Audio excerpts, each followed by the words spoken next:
guys, welcome back. This is another College 101 video, and most of these will be geared toward helping you kind of navigate through college majors and graduate school endeavors. And I know a little bit about education, graduate programs, medical school information, nursing school information, and physician assistant information. So this video is primarily going to focus on this book, Getting Into the Physician Assistant School of Your Choice. This book is published by, or is written by Andrew Rodican. He is a certified physician assistant. And in this book, there's a lot of great information. Now, if you don't know what a physician assistant is, you know, as always, you can always look it up. But they are basically able to provide medical care with the supervision of a physician. They can write prescriptions in all 50 states. They can practice, you know, in an autonomous role, but they practice under the supervision of a doctor. They can be in dermatology offices. They can work with surgeons, primary care providers, whatever you can think of in medicine. They have a physician assistant position available for that. The contents are as follows. You have an introduction. What do PA programs look for in an applicant? Setting goals, selecting a program, completing the application, the essay. There's 3 different sections for the interview: financial aid, the internet for PA school applicants, PA job descriptions, and then they have different appendices. How about that? So, like if you don't get in, writing an effective letter of recommendation, your personalized goal statements, and so on and so forth. The information that I found to be most useful in this book was the essay section.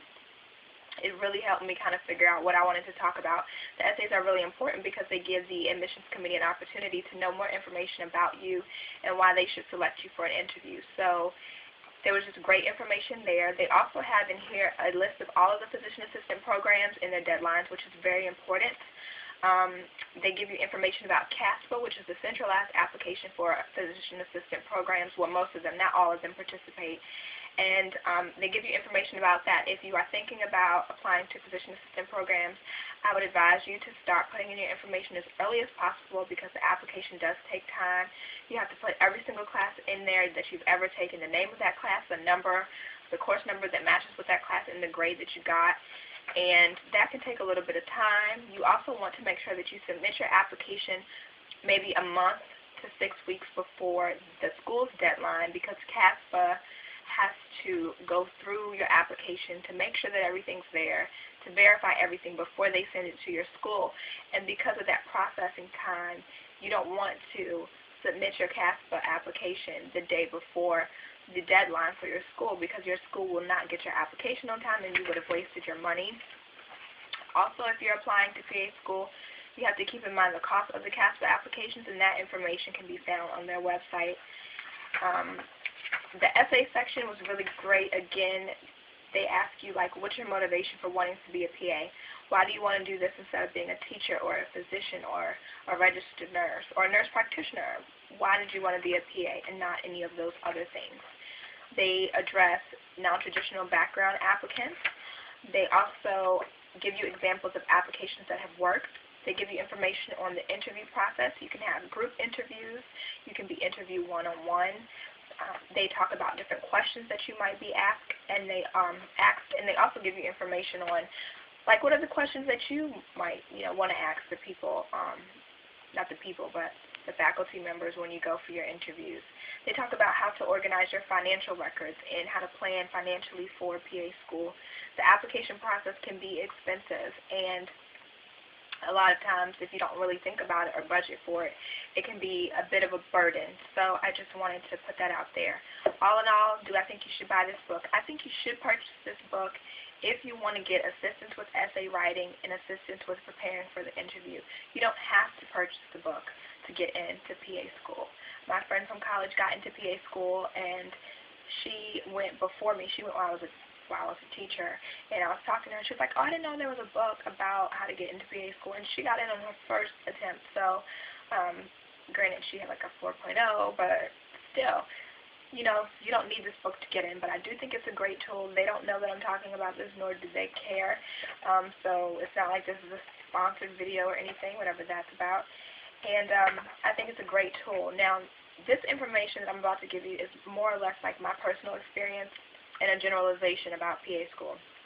If you want to go to PA school, the first thing you want to think about is your major. You can major in whatever you want, as long as you take the classes for the PA programs that you want to apply to. Most of them require biology, chemistry, microbiology, sociology, psychology. Some of them might require medical terminology. Most of them don't. But most schools require microbiology. That's the big thing. That really, me not taking that class really limited the number of PA programs that I applied to.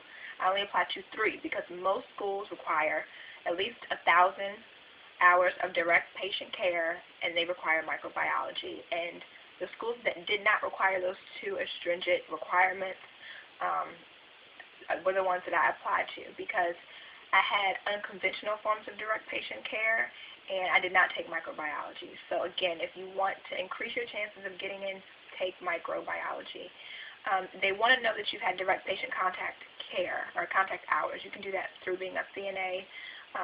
You can be a physical therapy aide. You can volunteer with a physical therapist or occupational therapist. I know some people that were on the EMT at my university. They did that. Or over the summer, they try to get their hours every single summer, to add up to 1,000. Some people worked at free clinics. Whatever you are able to do to get the hours are very important, because most schools require you to have a year or 1,000 hours of direct patient contact.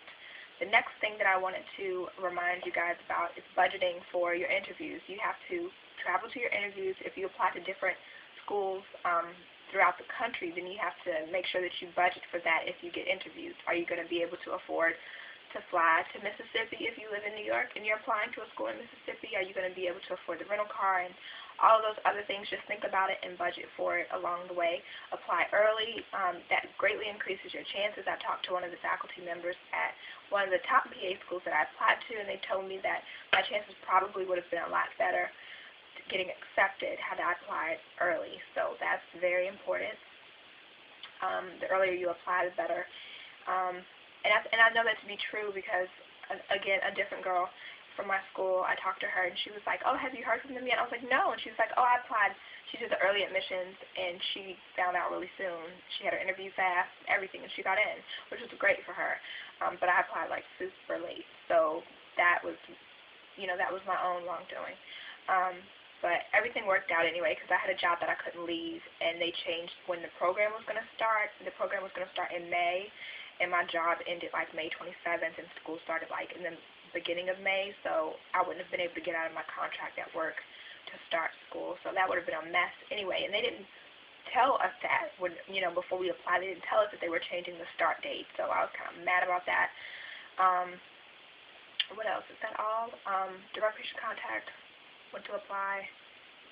I'm trying to make sure that I give you all the information that I can. I think that's it. Good luck in your endeavors. If you have any other questions, please let me know. Like I said, I did get interviews. I got waitlisted, and I didn't get in my first try, but that's okay, because, if it's something that you really want to do and your heart is set on it, and there's nothing else in the world that you would rather do, improve your application and try to apply again. I really couldn't, because when I found out that I didn't get in, the applications open, I think, in April, and most of the deadlines are in October. And so with that window, since I was a teacher, I really didn't have the opportunity to improve my application by getting more direct patient contact hours, because during that whole year I was teaching. So there really was no need for me to reapply, because nothing on my application had changed. So with that being said, I ended up not reapplying. But if you want to be a PA, go for it. It's a great profession. The people that I know from school that are PAs or that are in PA school feel like it's very rewarding, and they seem to be enjoying it a lot. So I think they make great decisions, and I think you're making a great decision too. If you have any questions, please leave them below. Have a wonderful day.